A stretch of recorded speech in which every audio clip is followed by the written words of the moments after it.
मकर संक्रांति का जो दिवस है वो कोई साधारण नहीं। आप लोग दान करते हो मकर संक्रांति पे? कितनी चीजें दान करते हो? और सुहागन माताओं को देते हो ना? क्या देते, कितने देते हो? 13 14 कितने हैं? 14। कौन से पुराण में लिखा है कि 14 चीज देना चाहिए?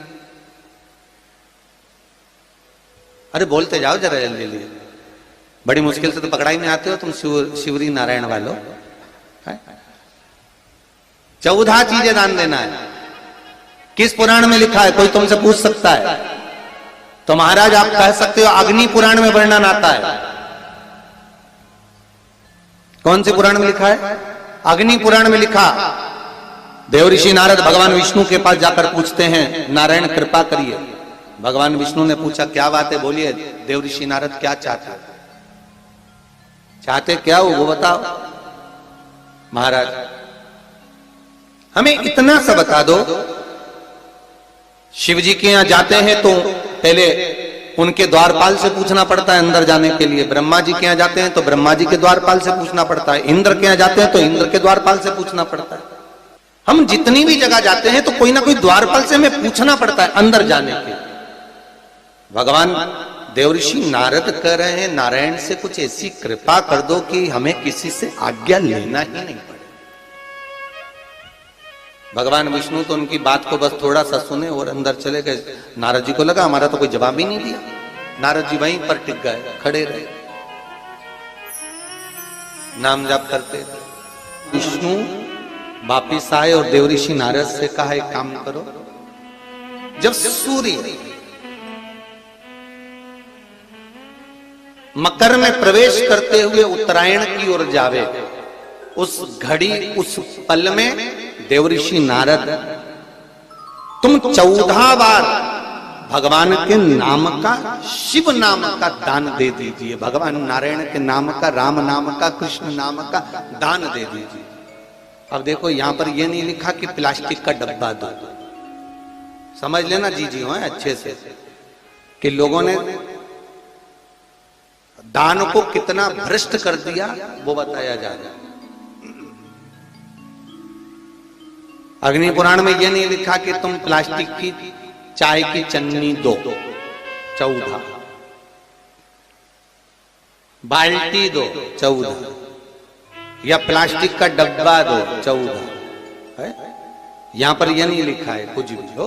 यहां क्या लिखा अग्नि पुराण में कि मकर संक्रांति के दिन जब सूर्य उत्तरायण भाव में प्रवेश करे, मकर में जावे, उस समय पर देवऋषि नारद तुम्हारे मुख से अगर 14 बार भगवान के नाम का दान 14 जीवों को दे आओगे तो किसी भी देवता के पास जाओगे, तुम्हें परमिशन की जरूरत नहीं पड़ेगी, तुम डायरेक्ट प्रवेश कर जाओगे। डायरेक्ट।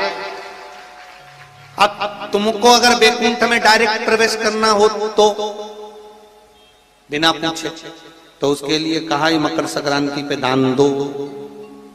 तो किस चीज का दान देना है महाराज? प्लास्टिक का डब्बा नहीं, बाल्टी नहीं, चन्नी नहीं, फिर किस चीज का दान?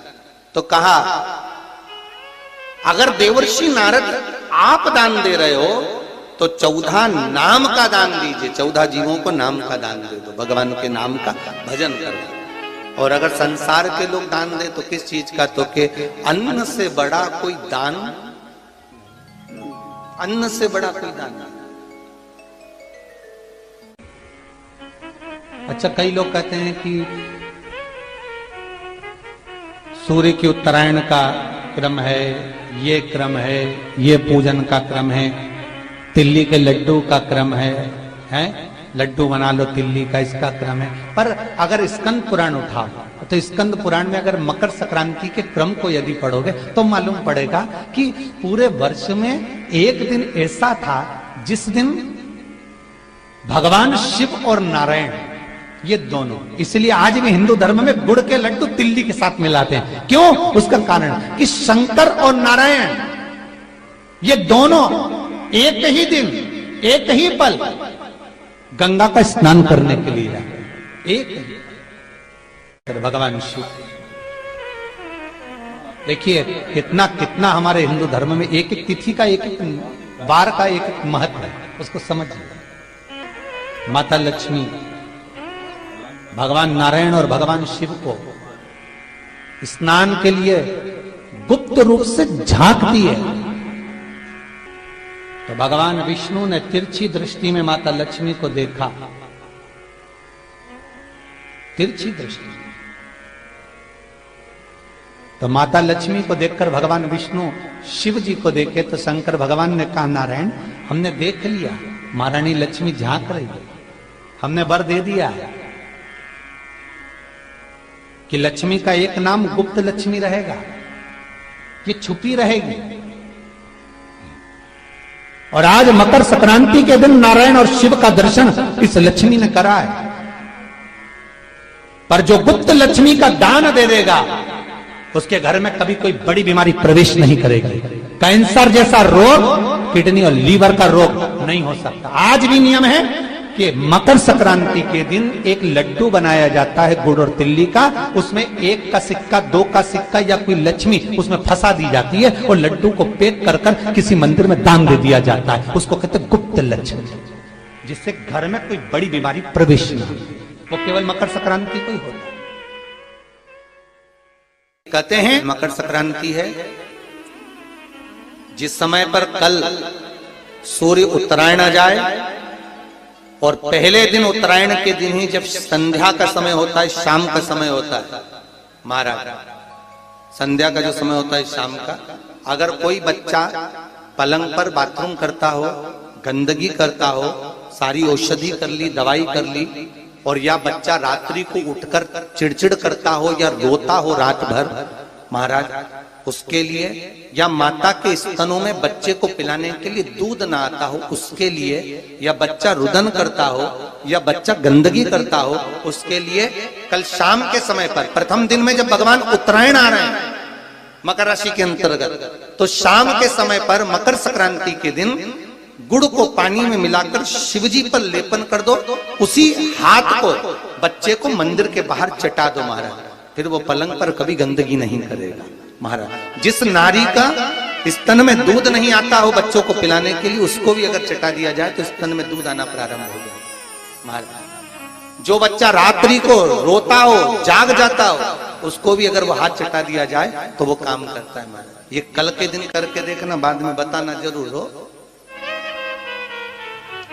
शुगर वाले जीव जिनकी शुगर ऊंची नीची हो रही हो, ज्यादा शुगर की परेशानी आ रही हो और इंजेक्शन लेना पड़ रहा हो, उनके लिए निवेदन है काली तिल्ली कल के लिए है ये खास तौर से, बाकी के शुगर के लिए तो उपाय और बाद में बता देंगे, पर कल के लिए जो करना चाह रहे हैं जिनकी शुगर लेवल में नहीं आ रही है, काली तिल्ली शंकर भगवान के शिवलिंग पर समर्पित कर दो और उस काली तिल्ली को जब शिव जी पर चढ़ाएं तो महाराज हाटकेश्वर महादेव का नाम लेना है। कौन से महादेव? हाटकेश्वर महादेव का नाम लेना है और शंकर भगवान पर काली तिल्ली चढ़ाते जाना है। उसमें कंकर नहीं हो, सफेद तिल्ली का एक भी दाना नहीं हो, इसका ध्यान रखिए। उस काली तिल्ली को चढ़ा दीजिए। हाटकेश्वर महादेव का स्मरण कर कर किसी को जल ना चढ़ाने देना उस समय पर जब आप शंकर जी को चढ़ाएं, और भगवान शंकर की हाटकेश्वर महादेव का स्मरण कर कर 108 रुद्राक्ष से मनके से माला जप लो। वहीं शंकर चढ़ी रहने देना तिल्ली, उसी तिल्ली को वापिस कटोरी में उठाकर लिया। 3 दिन तक लगातार उसको थोड़ा थोड़ा कर कर सुबह के समय खाली पेट खाइए, शुगर लेवल पर आ जाएगी महाराज। आपकी शुगर हाई ऊंची नीची नहीं जाएगी। हाटकेश्वर महादेव का स्मरण। किसी व्यक्ति ने मालूम पड़े कोई भूमि पर कब्जा कर लिया और नहीं छोड़, तो उसके लिए भी कल का दिन बड़ा महत्वपूर्ण है महाराज। उसके लिए भी कल का दिवस बड़ा महत्वपूर्ण है महाराज। मान लो अगर कोई कब्जा कर लिया हो और वो प्लाट या कोई दुकान, कोई व्यापार की स्थान नहीं छोड़ रहा, तो उसके लिए भी कल का दिन शास्त्र कहता है महाराज जी, शमी पत्र की 5 पत्तियां। कितनी पत्तियां लेना है? 5। शमी पत्र की 5 पत्ती, बेल पत्र की 11 पत्ती। मकर राशि में प्रवेश करते समय सूर्य का स्मरण करते हुए सूर्य पे से 7 बार घुमाकर भगवान शिव का नाम मंत्र लेते हुए, जो शिव महापुराण का मूल मंत्र है, श्री बोलिए जम के, श्री शिवाय नमस्तुभ्यम, शिव महापुराण के मूल मंत्र का स्मरण कर कर सूर्य पर से घुमाकर शंकर भगवान के शिवलिंग पर जो समर्पित कर देता है और चढ़ी हुई एक बेलपत्र शमी पत्र उस स्थान पर डाल देता है जो कब्जा नहीं छोड़ रहा, महाराज 6 महीने के अंदर वो कब्जा छोड़कर भागता नजर आता है। और थोड़ी भी मात्रा का अगर कर्जा है तो उस कर्जे को चुकाने का प्रयास करें, और अगर नहीं चूक रहा तो कल सूर्य जब मकर में उत्तरायण भाव में प्रवेश कर रहा है तो 1 लोटा पानी कलश महाराज उसमें जल भर लीजिए और जल भरकर उसमें 7 दाने चने की दाल के डाल लीजिए। 7 दाने चने की दाल के डालकर उसमें थोड़ा सा कुंकू रौली थोड़ी सी इसमें डाल लीजिए। 3 शमी पत्र 1 बेल पत्र उस जल के अंदर डाल लीजिए महाराज, और डालकर सूर्य नारायण भगवान को दर्शन करते समय जल छोड़ते समय उत्तर की ओर, आपके घर से जब उत्तर का जो भाग हो उस ओर जल का भाग थोड़ा सा छोड़े।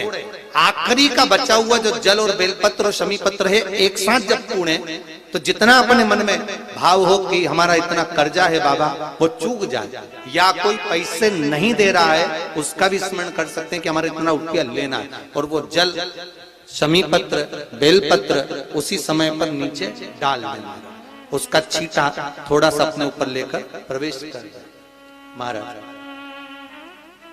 ज्यादा से ज्यादा 5 महीने 6 महीने कहीं ना कहीं बाबा ऐसी कृपा कर देता है, कोई सहयोग कोई धन कोई संपदा कोई व्यापार ऐसा बना देता है कि पैसा हाथ में आता है और कर्जा चूक जाता है। ये बाबा ही। और एक बात का याद रखना, हमें किसी से लेकर नहीं देना कर्जा, भगवान से ये निवेदन करना है हमको कि बाबा हमको ऐसा व्यापार दे ऐसा धन हमारा खुद का दे जिससे हम अपने पैसे से कर्जा चुका। श्री शिवाय नमस्तुभ्यं।